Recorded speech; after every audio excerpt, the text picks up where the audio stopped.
से मसला है या फिर 18% टैक्स से मसला है?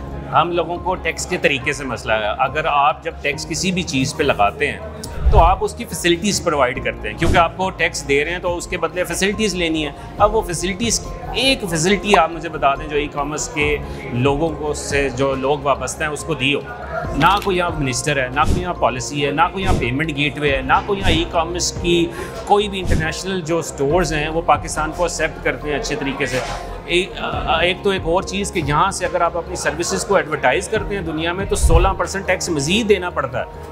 फिर आपने और जीएसटी टैक्स लगा दिया, मतलब तो आप लोग पहले ही बहुत टैक्स दे रहे हैं। पहले ही इतना टैक्स दे रहे हैं विदाउट एनी फैसिलिटीज़, अपने बलबूते पे, कोई एडवाइजरी नहीं है, कोई कुछ नहीं है। तो मकसद है कि एटलीस्ट डिस्कस तो करते हैं कि ये इतना बड़ा लगा रहे हैं तो क्या मैसिव इम्पैक्ट आएगा इसके ऊपर। तो बायर, सेलर्स, कोरियर कंपनीज, हर कोई इस वक्त परेशान है। सर, जो लोग करोड़ों कमा रहे हैं उनको तो फिर ये टैक्स देने का कोई मसला नहीं होगा? देखिए, करोड़ों वालों को तो बिल्कुल मसला नहीं है, इसलिए तो वो चुप है।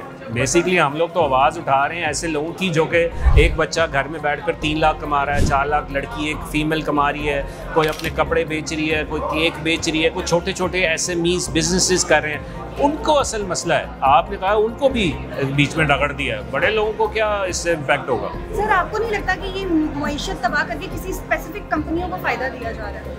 नहीं, लगता तो ऐसे ही है, दूर से तो ऐसे ही लग रहा है कि ये एक वन साइडेड बजट है, ना कि रिलीफ देने के बजाय मज़ीद बोझ डाल दिया जाए। ऐसी चीज़ जो कि मुल्क में एम्प्लॉयमेंट जनरेट कर रही हो तो उसको तो आपको सब्सिडाइज़ करना चाहिए था। तो अगर ऐसे ही चलता रहा तो कितने अरसे में कंपनी, जो ये कंपनीज हैं, IT सेक्टर है, कितने अरसे में तबाह हो जाएगा? तो बिल्कुल तबाह हो जाएगा। देखिए, अभी तक तो ये 17%, इतनी मुश्किलों के बावजूद 17% ईयर ऑन ईयर ग्रो कर रही है। $400 मिलियन इस मुल्क में लेकर आई है ये इंडस्ट्री एक साल में।